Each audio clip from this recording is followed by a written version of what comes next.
Very good afternoon to you. Welcome to Present Politics. I'm told, and I presume this was a guesstimate, that there were 50,000 lightning strikes throughout the UK yesterday. Well, we did have one political rumble of thunder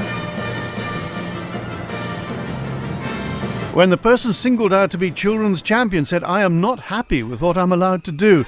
It appears Daphne Kane disagreed with her remit as it unfolded. We may well be discussing that in the next hour or 2 hours. We also, just 2 days ago, saw a smiling Treasury Minister, Alfred Cannon, sign the dotted line to give the government ownership of the steam packet. Was he right to smile?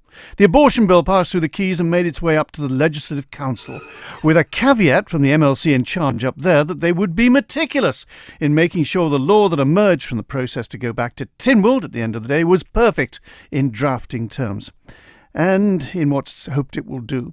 That to the backdrop, of course, of the Irish referendum and a seeming lessening of the authority of the church there in such matters, and more besides, much more. And with the man in line starting just after the 1 o'clock news, your suggestions for topics is important.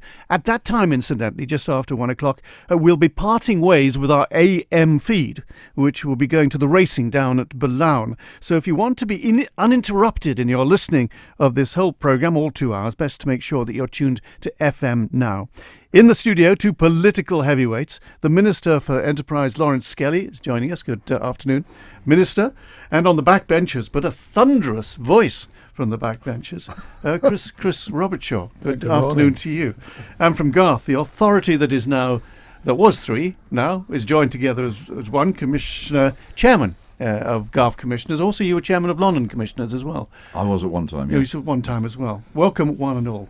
Before we start the programme today, I want to just reflect on the passing of a distinguished former politician, Dr. David Lancelot Moore, on the finance board in the days prior to the ministerial system, on the Executive Council, which was the equivalent of Comin in the mid-80s, devoted to the west coast of the island, his and his family's home.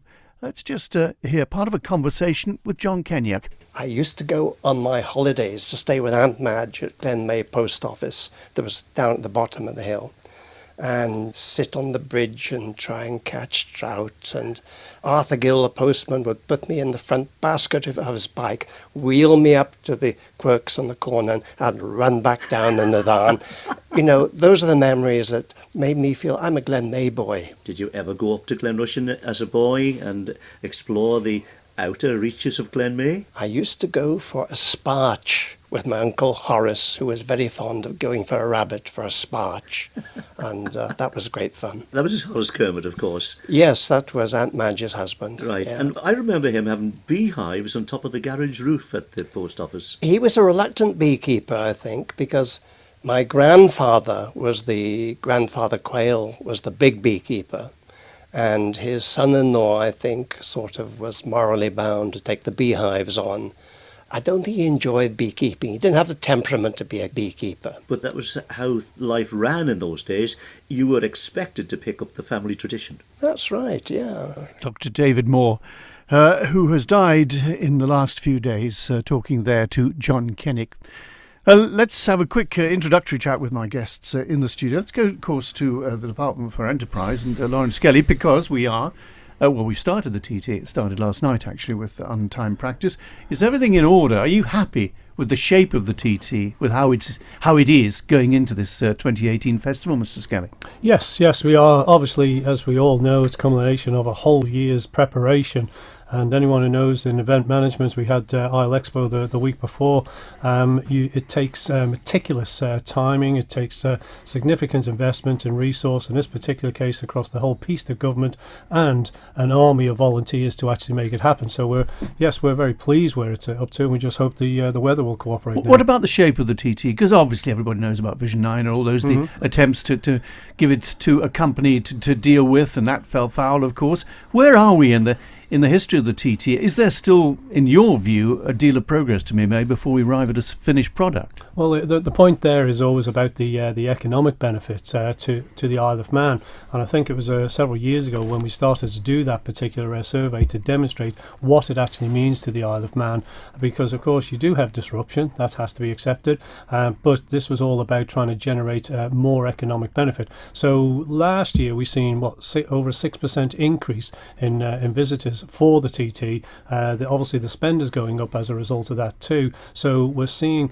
more and more benefit derived out of this particular event. And let's not forget the Festival of Motorcycling, where we introduced the Classic TT just a few years ago, seeing great growth in that, and also the Southern 100, which has seen significant growth. So on the back of motorcycle racing right here on the Isle of Man, we're seeing great benefit. Is there too much overt political participation? In days gone by, it just seemed to be like an amateur event, which had a lot of work going on behind the scenes, run by the government, etc., but you didn't really see that. It seemed to be an amateur event, which seemed to go reasonably smoothly. There seems to be more and more political involvement now. Is that a mistake? No, I think that's always been there, basically, is where we're at. What we were trying to do is to separate out the commercial aspect of it, the operational side of it. There was nothing that would change. And of course, that's where we are at the moment, where the event still happens. And as I say, it takes a whole year's planning to actually make it happen. So we're very happy where it is, and we just hope everyone has a great time. And when we talk about a successful TT, we always talk about a safe TT as well. So we wish that for all. Yeah, we had a very safe TT last year. Fingers crossed. Obviously, very safe. We had serious accidents, but not a lot of deaths, which obviously we're trying to avoid. From Mr. Skelly, let's go to Chris Robertshaw. Obviously, your years in the tourism industry. The TT, is it now as important to the tourist industry as it was, say, when you started off with the SEFTA? I think it's important, but I think... I've got to be careful about my views here, because sometimes I sound like somebody trying to swear in church, because I'm not... But by that you mean that TT is a sacred cow, in effect. You can't say a lot of criticism against it. Yes, effectively, yeah. The important thing from a hotelier's perspective is that you have to have or achieve steady occupancy rates right the way through a long period of the year, 8 months or so, in order to support investment levels that are necessary to keep the standards up that modern visitors want. And the TT is much more important to retailers, because they can stack their sales items up high and keep selling, but you can only sell a bedroom once, and if you haven't sold it by midnight, it's not sold. So a hotel room is possibly the most perishable thing you can get. I was reading the Motorcycle News, and this was published on the 23rd of May, Mr. Skelly, and it did say, and it was quoting Simon Crellin, I think, saying that there are packages available still to get to the TT, which would infer there's a bit of leeway there. There is, yes, and I think that was in the run-up. We must think back, I think, to last year, where the weather wasn't very good at all, and that had a great impact. I think particularly those who are not in hotels might be staying in the numerous campsites around the Isle of Man. So yes, there were some holes there, but what we do know also is that... Some holes there, some opportunities missed? There were, I think, particularly around this upcoming practice week. That was a couple of weeks ago. I'm not sure what the look is now in terms of the book. What was the reason for that problem? Well, as you say, we just were aware there were some availability, and you must think also... Normally it's packed, isn't it? Doesn't everyone head for it? Not every flight is packed, not every sailing is packed, and you've got to think of the whole 2 weeks, and also you must think of the flights as well, because I believe EasyJet have put on up to somewhere in the region of 10,000 extra seats from the various different airports that they fly to and from. So what's happening now is the opportunity is there for people to come and experience the TT, perhaps for a shorter stay or even a day trip if they want to, and that we're trying to encourage more bookings and obviously generate greater economic benefit. It was interesting at Liverpool, they couldn't get all the fans away to watch the cup, the final. It's almost, I suppose, in the Isle of Man, that's the problem. We have a limited space at the airport. You can't deal with, you can generate a lot of interest, but you can't deal with everybody if they all turned up at the same time. And absolutely, and of course I think the research was telling us with regards to the peak weekends and the peak times with regards to TT. So the practice week, it certainly feels like it at the moment, and having driven obviously past the Boulogne circuit, the amount of activity there is down there, it feels like there is good numbers. It's like a medieval camp down there. It's actually very effective with the pennants flying and all that. If I just turn now to Nigel Dobson, the police this year have brought in this 50-mile-per-hour limit, which goes through basically your area, through Garff, etc., along that East Coast road there. They brought it in. You can't go further than 50 miles an hour. With all the limits that are brought in, is it a danger that people will be put off by the fact that they come here and they are so marshalled, so policed, that it's just like a motorcycle theme park without the freedoms that they used to enjoy years ago? I think there's a little bit of a danger of that, but you have to take into account the safety of all concerned, visitors and locals. This sort of creeping extension has been going on for some time. Last year, they shifted the 50-mile-an-hour speed limit coming out of the White Bridge, and they just took it on a few hundred yards to the next junction. That to me seemed a bit pointless. They have done it throughout Garff now, from White Bridge through to Glenmona. They've worked closely with the authority about where to put signage, because there's a huge number of signs gone up, and sometimes too many signs is not good because you start to ignore them.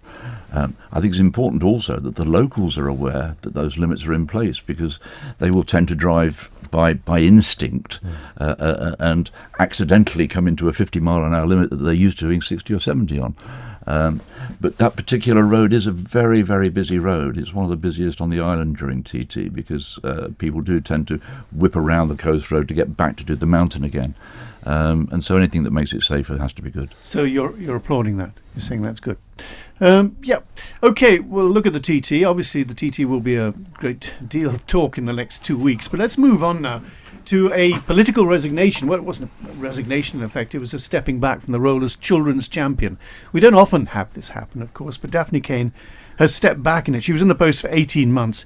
She claims that most of the young people who came to her for support fell out of the new criteria. Let's just hear what she says about this. This was her talking about league tables and their importance. I was very interested to see through the Freedom of Information request all that information on the primary schools on the Isle of Man, and I'd be very surprised to hear that the Isle of Man perhaps is not achieving as highly against the UK. And I think the department has responded as to why they are against league tables and why they don't work. We don't want to restrict education for the weakest or the most vulnerable in society. We don't want to curtail the subjects that children can take up in secondary school. That's the last thing we want to do. But I think that as students and parents, we have the right to know how we are achieving against the UK, even if it's done on an average basis. Daphne Kane, well, the Education Department is having a bit of a rough time at the moment over this business down at Castle Rushen with the exam paper, etc., which has been in the headlines. But as far as this role is concerned, Mr. Robertshaw, it seems to be that she was given the role of children's champion, and then the government looked at it and said, well, hold on, she shouldn't, we can't really let her do that or do this or do that, and withdrew and drew bits. So at the end, she was saying, well, not a lot of is left of my original remit. Is that how you see it? I think we're seeing more evidence now, particularly from the Chief Minister, of a control freakery, and I think he needs to start thinking carefully and stepping back, because Howard's continually shown a tendency towards not wanting to see overt scrutiny or consideration of government business in an open, transparent and healthy way. And we may go on to another matter later in the programme with regard to LegCo on that. So it exhibits, from my perspective, a certain amount of a lack of confidence, really, I think. I mean, children's champion is a wide... It was a mistake in the first place to actually have a title children's champion, because that implies covering the whole remit. Yeah, well, I mean, I'm not necessarily... I'm defending Daphne's position. I'm not necessarily defending things she may say. I mean, I don't believe we should follow willy-nilly the UK system of education. I think we're in some respects ahead of them. And we have more freedom for our teachers to develop children's minds in a healthy way, which I totally applaud. Laurence, Skelly, the idea of having a champion, is that a good idea?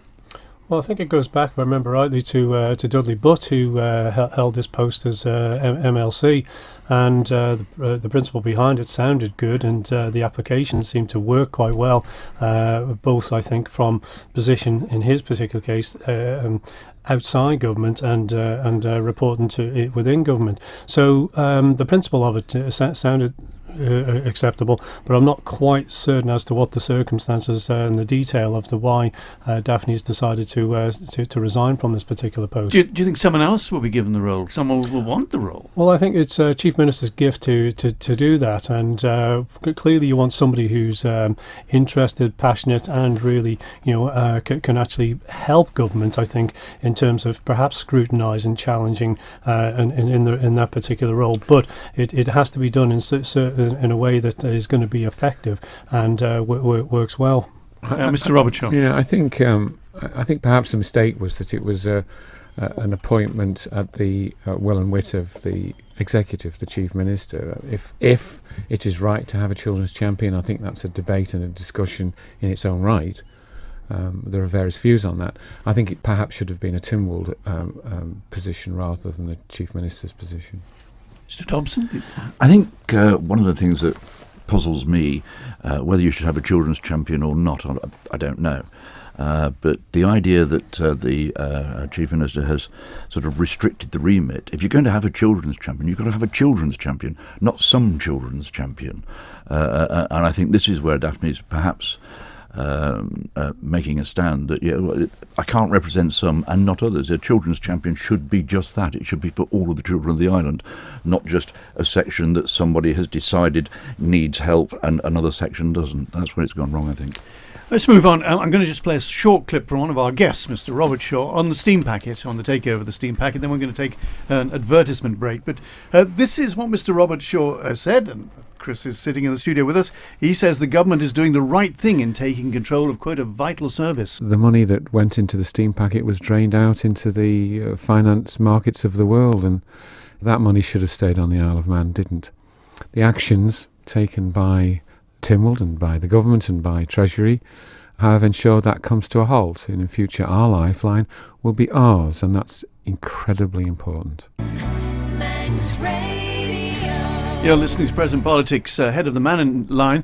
With us is the Minister for the Department of Enterprise, who won't unfortunately be able to stay with us for the Man in Line after 1 o'clock, but be able to stay with us is Chris Robertshaw, the backbench MHK, and also Nigel Dobson, who's Chairman of Garff Commissioners. Just before that interval, we heard a clip from Chris Robertshaw talking about the steam packet. So the steam packet being taken over by the government has been a long-felt want of yours, is it? Oh, yes. For all the years I can remember. I mean, it's a catharsis for me. It's fabulous because I was against the user agreement in the first instance, and I remember having a robust exchange as a private sector. Wasn't the user agreement the one way to get the company to give the island the services it demanded? It wasn't so much the user agreement itself, and in principle I don't have a problem with user agreements. It's how the ownership is controlled, and unfortunately, because we cared hugely about the service, and who wouldn't, and that's where the user agreement came in, we failed to take into account what would happen in terms of the ownership slipping out of our control completely and ending up on the international markets. And I mean, I don't know how many long millions of pounds have been feeding international debt instead of coming back into the Isle of Man, but at last we're in a position where margins made by the ferry company will stay where it should stay, and that's on the island. Well, we've had a comment about the effect on the Manx economy from the chief executive of a Scottish-based firm, Stream Marine Training. He says that publicly owned services operating in Scottish waters make, in his own words, a vital contribution to the economies of the Isles. You're feeding into a much bigger economic picture, and that's really important. And also, you're actually allowing yourself to trade more internationally by hitting the mainland and going from the mainland elsewhere. It provides a link for tourism, provides a much needed link for business, for logistics. It actually helps grow, and it's very much an essential part of a local economy, an island life. And we see that right across Scotland. Laurence, Skelly, isn't it up to the Isle of Man now? Now it's taken what is a bold step to actually not just sort of life as normal, but to actually make a difference in this regard, and that's going to be quite difficult to get the right balance. Well, no, I don't think it is. There is obviously more work to be done, and this was obviously a strategic decision, and it took considerable amount of work to get to this particular juncture. And gaining that strategic control, which is the critical point here, is a vital interest. Now, what we know is how do we drive that for economic benefit? So the use agreement that will be determined in the next 6 months is the next phase that needs to be determined. As to who's going to decide on that? Is that going to be a council minister's decision, or? Well, this will be a government decision, yes, and I think it's also remitted there to actually come back to Tynwald as well at the same time, because what we want is obviously a user agreement. We want an arm's length company first and foremost, and we need a user agreement that is fit for our economy and fit for the Isle of Man. Well, now we've got it, Chris Robertshaw. There are ferries at the bottom of our garden. What do we do with it? What's the best way forward for the government in this regard? In terms of a user agreement? In terms of developing the service. Make it, because there's been so much complaint about the steam packet over the decades. What do we do to take that complaint out of the equation? Well, I mean, Apart hopefully from dropping fares by about 100%. Well, I think if you look back over the time that the user agreement existed and was controlled by external forces and decision makers effectively, what you've seen is a constraint put on our capacity and an over-focus upon those customers who were reliant upon it rather than trying to expand the market. And so, and I hope we get there, and I'm sure we will, where we get to a point at some stage where we've got two new boats, that we start to energise ourselves to expand our markets, to grow the markets, to get some sort of economies of scale, rather than running a business which is entirely focused on serving the local population and squeezing as much money out of it as they go along. But the bald economies of the fact is the money is made in freight, isn't it? And if you start trying to expand freight around the Irish Sea, it's a very competitive market out there, and you're up against other companies who are trying to do exactly the same thing and who have been in situ for longer. Okay, turn that point round then, and I accept what you're saying. If freight is where the money is made, then you could reasonably argue from a business perspective that the cost of that freight is restricting economic activity on the Isle of Man. You make the price of freight more competitive by growing the market, then you create more opportunities to develop more business on the Isle of Man at an economic rate. Well, a fairly small operation now, isn't it? I mean, we've got 3 vessels, 2 main line vessels. It's not a big operation, is it? No, it's not, but there's only 83,000 people on the Isle of Man. Man. So in competition with the people out there, the other companies who might be looking to get the same freight traffic that we're looking to get to expand. Well, that means we wouldn't have a user agreement. I mean, I know, we need a user agreement in the future. It has to be one controlled by a company controlled by the Isle of Man. Nigel Dobson, you're viewing this obviously from the view of the commissioners out there. What do you think? First of all, when you heard the news that the government was taking over the packet, what was the general reaction to that? I think that, as has been said, it's a strategic asset to the island, and I've nothing in principle against the idea of government owning the steam packet. I think that's a good thing. It's a security of service. My concern, as I think a lot of people will have, is that it will in due course become politicised. I can literally I've stood, as you know, in elections in the past, and I can sit here now and see potential candidates at the next general election writing their manifestos and including items of the steam packet within that manifesto, because they'll be asked about it on the doorstep because it's now government owned. So I'm really hope that government stick to its line that it will be an arm's length company, that professionals within the ferry business, within the transport and logistics business, are running the company, and that they're not being interfered with by politicians all of the time. I think that's very important. The issue will be very much around how we define the user agreement, how the executive form it, the advice we take surrounding it, and how Tynwald engages in it. Once we've achieved that user agreement, then we will have to, as has been said, we'll have to stick to the disciplines appropriate to that, rather than making it a hobby horse for anybody on the floor of Tynwald. Laurence, Skelly, it's not a question of holding our breath, though. Nothing's going to happen very quickly, presumably. It's just going to be life as normal, isn't it? Well, yes, and has been said, business as usual from that point of view.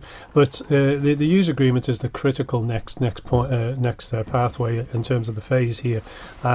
Big decision. I think we've now got over that. The deal has actually been signed, and now, of course, the work will go on with regards to the use agreement. And bear in mind that we've been negotiating or in negotiations of use agreements for a number of years. We know what we can achieve, and we need to find the appropriate model that will be beneficial to us. And what this has done here, the three things I've always said is reliability, absolutely vital to our a lifeline, as we know, affordability, which we're touching on here, and then the sustainability. And now we actually own it. We know we can maintain that sustainability, and keeping that money right here on the Isle of Man, investing in infrastructure in the Isle of Man. And in my way of thinking, this is investing in a key utility, and it's that vital to the Isle of Man. Well, just have a look at tourism and hear from someone inside your department, a former banker called Ranald Caldwell, the newly appointed chair of Visit Isle of Man, one of 4 agencies set up with the Department of Enterprise.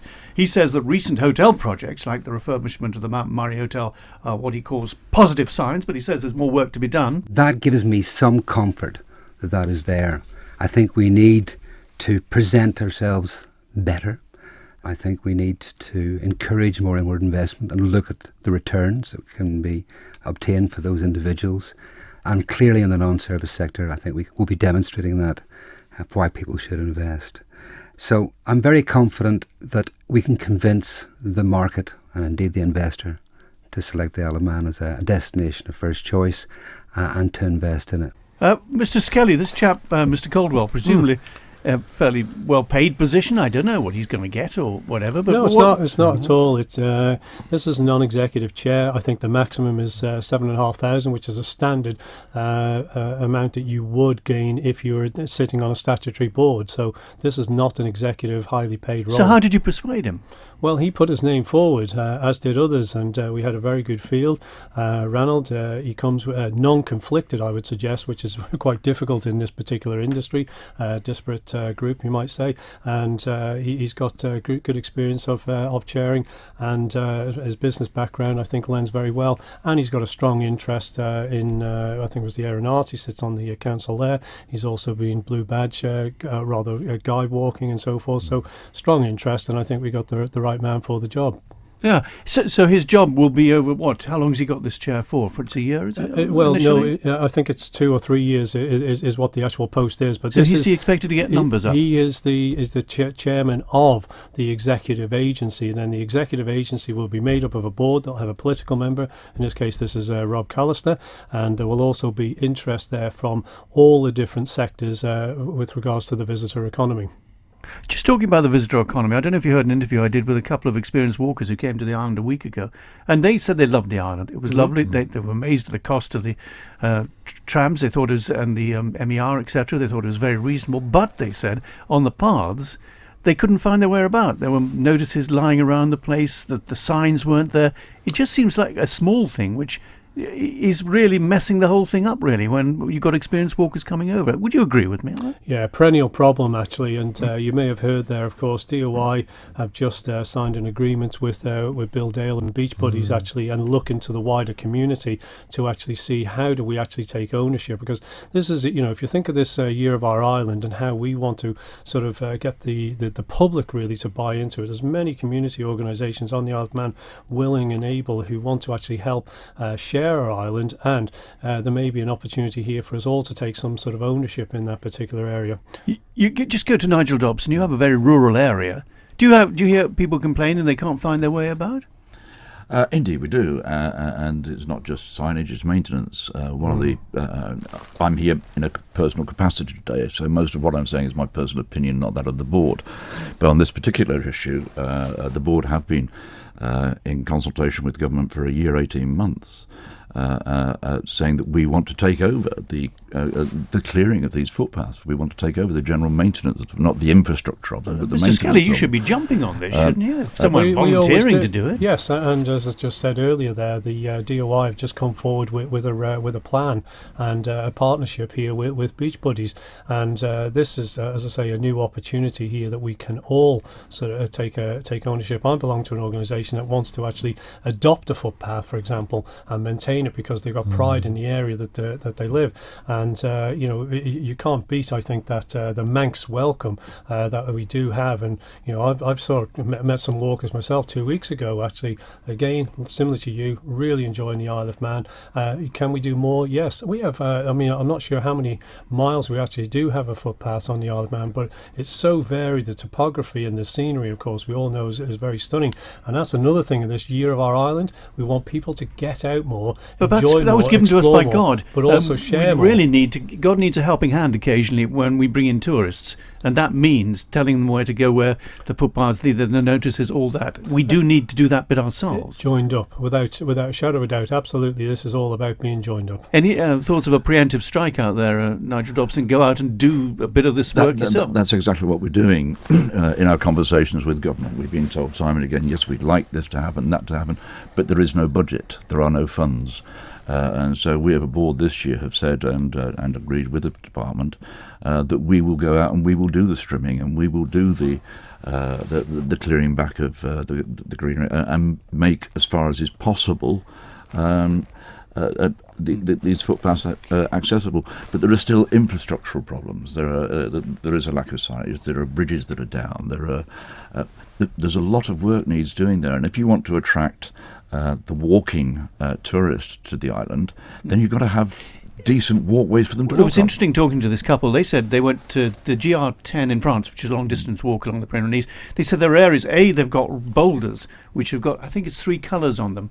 You just follow those, and if you don't see one for a while, you go back and find the path. But also it says that individual areas make sure that everything's in order, because they know how important it is to their area to get people coming through the area and staying at their houses. that's exactly so what they Garff worked had- it themselves. Yeah, that's exactly what Garff are doing this year. We've taken on that we will do it within our own budget. And Beach Buddies, obviously, who are very much in the Isle of Man, and an example of what can be done by enthusiastic people. 3 cheers for the Beach Buddies Well, on this one. extraordinary organisation. Let's take another break. To Present Politics on Manx Radio. Just ahead of the Man in Line, which, of course, we'll be looking for your views, your opinions. You're already sending us some views and opinions. I'm not quite sure of the relevance of this. Well, it's to do with what we've just been talking about. From Roger, there are 272 kilometres of public rights of way on the island. Public rights of way are public footpaths where the public have a right to pass on foot only. I think the inference there is that it's being opened up to other forms of perhaps transport, bicycles, that sort of thing. Is that No, what it's- you think? There's The a difference between a bridleway and a footpath. Yeah. And they are defined for good reason to be different things, and I take that guy's point. Let's just move on to the Middlemarch site. We have heard, obviously, it's been sold for 3.96 million.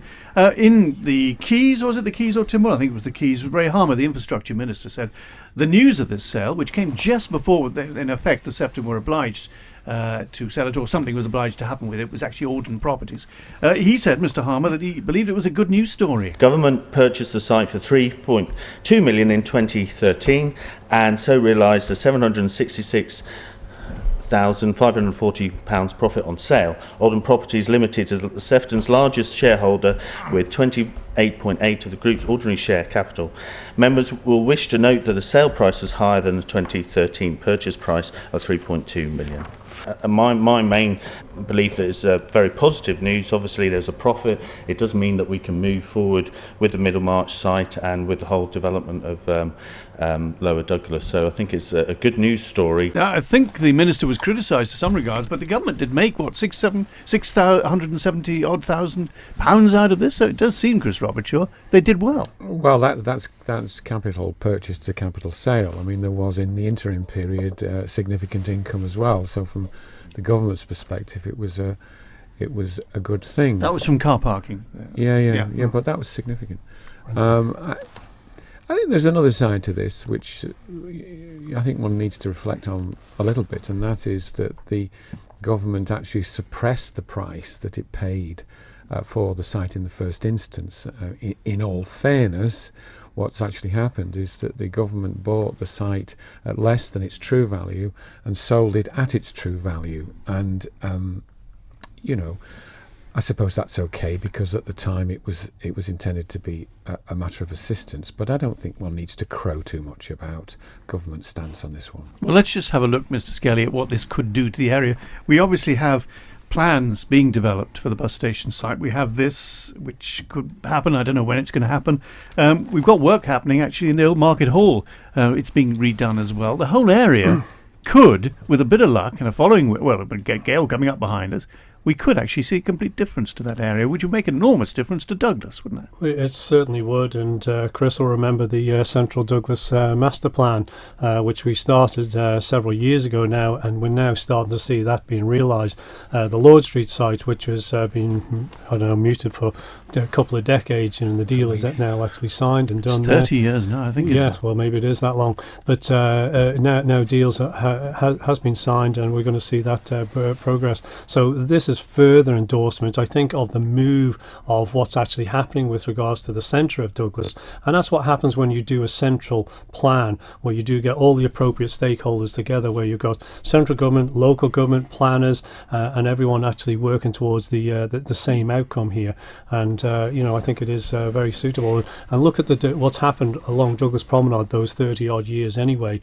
They have turned more from hotels into residential. Yeah, but it's a difference between a proposal to do something and actually doing something. For instance, the AXA site or the RBS site, I believe people are now saying it's moves being taken to actually make sure that it's cleared up, and it won't happen for 5 years or something. I mean, that site is a disgrace, isn't it? It comes up in the programme quite often. Always, yes. I think we have accepted that, and just this last Timwell, you'll see that we have planning reform coming forward now, and this is something that's much needed if we're to actually accelerate these plans. And I'm thinking back to how many years ago it was, Chris, but I think it was about 4.5 years ago when we first started that Central Douglas master plan, and how do we accelerate that? So we're planning reform coming right behind this. I think the opportunities might be there for government to actually help stimulate these changes. I just had a workshop on Friday with regards to the Timwell Committee, which Chris is involved with regards to urban development, and I think the enthusiasm and the interest of this gives us, I think, the political impetus to really make some of these real changes that are necessary. Chris Robertshaw. I think the Isle of Man's now at a point of real decision about its capital. We either get a grip of this or we'll fail. And as Laurence says, you've got a whole series of things all coming together now, conflating. You've got the Eastern Area Plan, which I read for the first time last night, which is I'm encouraged by in terms of some of the special attention that will be given to certain sites. And public feedback at the moment is being looked for the draft area plan. Indeed. So obviously involvement of the local people. Yeah. There's two select committees running together at the moment. There's the one Laurence mentioned, that's the Brownfield Sites one, which is looking in a pretty deep way at what can and cannot be done. And I would concur with Laurence on the enthusiasm and commitment from so many people at the meeting we had on Friday. And then there's another select committee which is slightly different in its nature, which looks at how modern investment could be applied to, for example, Douglas, with government's engagement. And if you bring all these things together, and the possibility of Middlemarch site happening, the possibility of Lord Street site happening, then it should be a new dynamic. And we really need to drive this. We've heard this before. Yep. I mean, the most dynamic thing that seems to have happened in the last couple of years was when Ray Harmer says, right, we're going to put down a temporary surface on the promenade, and it happened in a few weeks. That doesn't happen very much on the island. There's a danger, I suppose. You get a wonderful promenade refurbished, but it'll still be going alongside all these sites that haven't been built on. And we really need to be a little bit ashamed of ourselves that we've let our capital drift so badly. And I've spent some time comparing ourselves to other towns of similar size and circumstance, and time again they've got ahead of us. Now let's really start to get a grip of this and end up in the next decade with a capital that we're proud of. We can do it. Mr. Skelly, you're being asked, the contract's been signed for Lord Street. Do you know when planning will go in? It was due second quarter, apparently. I'm not too sure of the exact date, but I know that they are moving forward, and I haven't had a recent update, but there were significant... Is it going to happen? Is it going to happen? Well, there are significant plans there. You've heard the Travel Lodge, I believe that has actually been signed. There's also Multiplex, and I believe that's been signed. So you've got... The seven cinema thing has been signed. So I'm led to believe. So we are getting to these particular points where they are milestones, and it's taken some time, and I appreciate to get to this particular point, but there is real strong support for this, political support, and it is on government's land as well at the same time. So it's worth bearing in mind when it does come to planning who will have the ultimate responsibility. But it's reliant on all the different facets of this coming together and signing individual agreements, isn't it? Of course, and this is a mixed-use development here. You've got residential there as well at the same time. So this is all what I would regard as sort of hopefully bringing the focus back in to the centre of town, and hopefully this will actually help the retail as well at the same time. Because if you have this sort of nucleus right here around the harbour in that area, I think it will be very strong and supportive. You're using the word "hopefully" quite a lot. I suppose people listening to this would like to hear someone thumping the table and say, this will happen. This will happen. And look what has happened in this administration. You've had a decision on the promenade, you had a decision on the Lord Street, and you've got multiple other developments that are happening as well. You've got the Premier Inn, which is already up, I think, to the 4th story. There are other interests as well at the same time. We just touched on some of the other brownfield sites. So you've got a Timble committee working on it. You've got a planning review sitting alongside that. So you've got real impetus driving this forward now. Does it make much difference to Garff, do you think, what happens in Douglas? Does life just continue in Garff? It's a lovely rural area, lovely beach. It's a lovely rural area, and I think people should visit Garff as much as they can and enjoy our facilities. But are you concerned about what's happening in Douglas? But yes, obviously the capital of our island needs to be a vibrant capital, because that's what's going to drive any increase in population. It's what's going to keep our younger generation wanting to come back to the island. I think it has a very important part to play. And I think it's fair to say that although in our comments so far with regard to the Brownfield Sites Select Committee, we have focused on Douglas, but it doesn't just focus on Douglas, it focuses on other areas as well. And I think the example one can point to here is that when regeneration started for Douglas, it very quickly kicked off elsewhere, and the good work one now sees in Port Erin, in Castletown, in Ramsey and Peel, as well as Douglas, but Douglas started it. Let's hope that this sort of new determination to make things happen. Is that word hope again, isn't it? It's a lot of... Well, let me just put a caveat on that, because one of the things we haven't been good at in terms of, shall we say, falling when we're trying to get things done, is that the government itself hasn't been joined up enough. And although one department may say this is a good idea or we want this to happen, somebody somewhere else in another area of responsibility will say yes, but.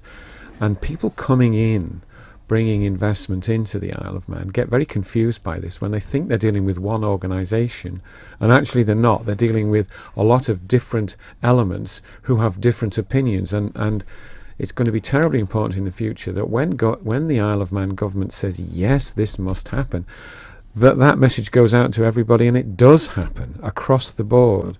Not falling down because somebody in some office somewhere says, well, yeah, but this doesn't suit us, or we want to say this about it. We have to act fully collaboratively and be determined that things happen. Well, it's just for our final subject before 1 o'clock, but of course we're with you for the next hour. Although Mr. Skelly unfortunately has to go to a previous arrangement.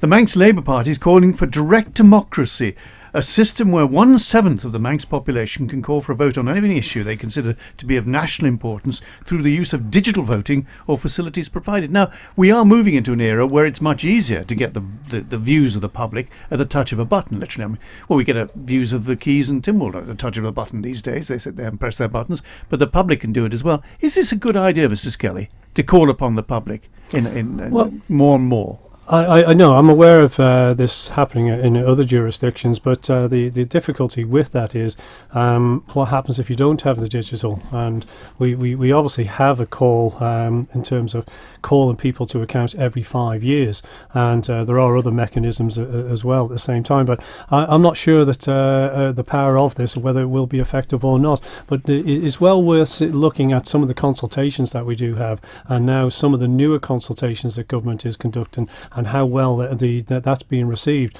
And at the end of the day, it is down to the public to make those decisions. Well, obviously, the consultation into the abortion produced, is it 3,600, I think, responses, which they say is more than any before. It's still a very small percentage, isn't it, of the population, say, of who might likely to vote in these 40,000. And I think if you were to rely on the technology, and you've all heard about how the, shall we say, some of the influences with regards to some of the bots and so forth, with regards to managing and maintaining sentiment that is driven particularly through social media rather than real facts. And you've seen this in elections elsewhere, some of the accusations that do come about there. So how do you make sure it's straightforward? You have security. You know, we have seen numerous publications of subscriptions and petitions where people have just been over and over again actually been signing up, and they're just under different aliases.